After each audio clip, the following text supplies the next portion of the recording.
Hello everyone. Welcome to the news on December 13, 2022. Washington is seeking technological solutions to the problem of weapons diversion, according to a cable seen by the outlet. The administration of U.S. President Joe Biden is turning to the blockchain and other tech-based solutions amid mounting calls for oversight of over $50 billion in aid pledged to Ukraine this year, according to a State Department cable seen by Politico on Wednesday. Reportedly signed by the U.S. ambassador to Kiev, Bridget Brink, on September 6, the 9-page, sensitive but unclassified, document laments that kinetic activity and active combat between Ukrainian and Russian forces creates an environment in which standard verification measures are sometimes impracticable or impossible. The State Department declined to comment on the document's contents, merely stating that it takes very seriously our responsibility to ensure appropriate oversight of all U.S. assistance.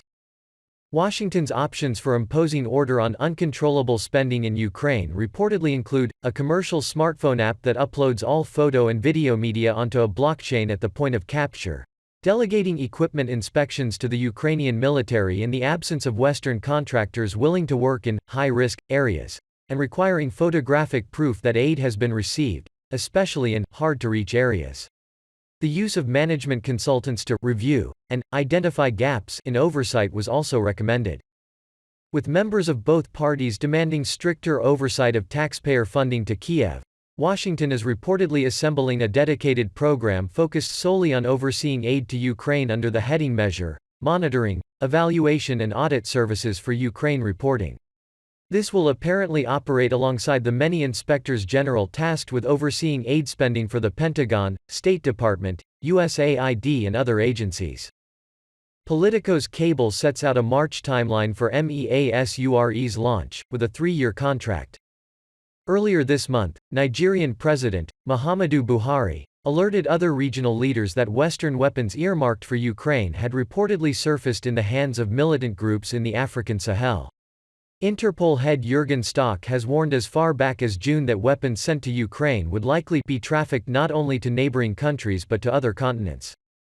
Even when aid shipments make it to the Ukrainian military, they are often used to illegally attack civilians, especially in the absence of U.S. or international oversight, University of Pittsburgh human rights professor Daniel Kovalik told the UN Security Council earlier this month. Russia's envoy to the UN, Vasily Nebenzia, last week warned the U.S. and its allies that there would be concrete legal repercussions for those who supplied the weapons used by Kiev in criminal acts. Iran booted from UN Commission after U.S. push. Both Tehran and Moscow questioned the legality of the U.S.-backed resolution. Iran has been removed from a UN group dedicated to women's rights, following a vote spearheaded by the United States. Washington accused the Tehran government of abuses against demonstrators, in a wave of unrest triggered the death of a young woman in police custody earlier this year. Iran slammed the resolution as illegal, arguing there is no precedent for such a move. The 54-member United Nations Economic and Social Council, ECOSOC, passed a measure in a 29-8 vote on Wednesday to expel Iran from the Commission on the Status of Women, with 16 countries abstaining. The decision took effect immediately, and the Islamic Republic will not be permitted to rejoin the organization until the end of the 2022-2026 UN term. Washington, which first proposed the idea, later celebrated the vote, with Secretary of State Antony Blinken declaring that the resolution sends an unmistakable message of support to women and girls in Iran, while the White House said the decision would help to hold Iran accountable for alleged crackdowns on protesters in recent months.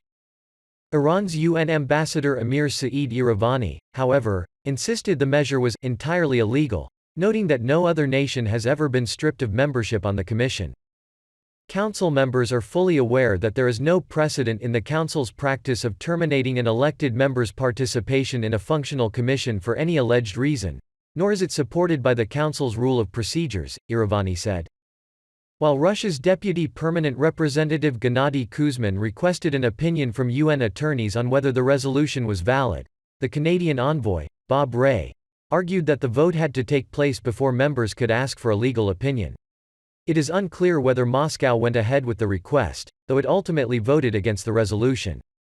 In addition to Russia, opponents to the US-sponsored measure included China, Bolivia, Oman, Nigeria, Nicaragua, Kazakhstan and Zimbabwe, while some major countries, such as India, voted to abstain.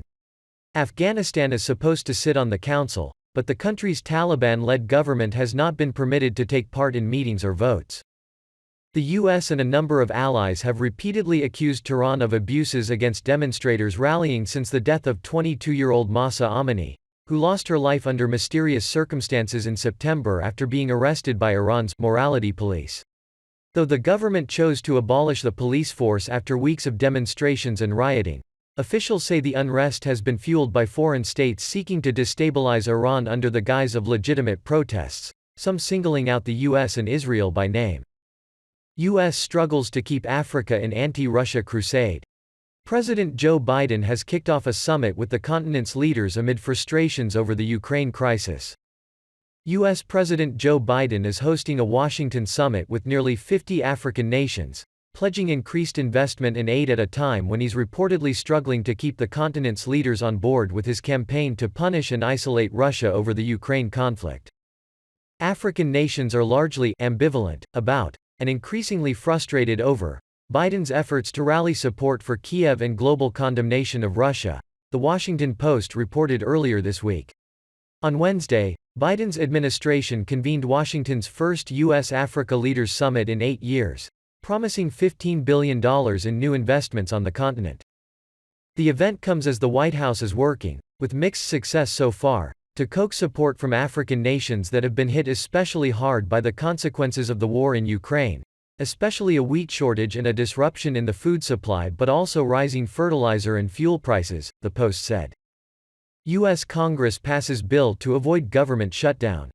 The stopgap legislation will give lawmakers one more week before funding runs out. The U.S. House of Representatives has passed a temporary spending bill to avert a government shutdown, while lawmakers debate a larger funding package worth nearly $2 trillion. The Senate is expected to take up the measure later this week. Congress approved the short-term funding in a 224-201 vote on Wednesday, with all Democrats in the chamber voting for the bill alongside 9 Republicans, and the remaining House GOP members voting against. The legislation will extend funding to December 23 and avoid a government shutdown, buying time as Congress negotiates the details of a $1.7 trillion spending bill for the coming year. While the two major parties continue to disagree over certain provisions, congressional negotiators announced that they had agreed on a broader framework for the bill on Tuesday, suggesting they may be on track for a deal before the government runs out of cash. The Senate could vote on the temporary spending measure as early as Thursday, CNN reported, and President Joe Biden is expected to sign the bill when it reaches his desk. Republicans opposing the short-term bill have argued that it would allow the larger spending package to pass just before the GOP is set to take control of the lower house of Congress.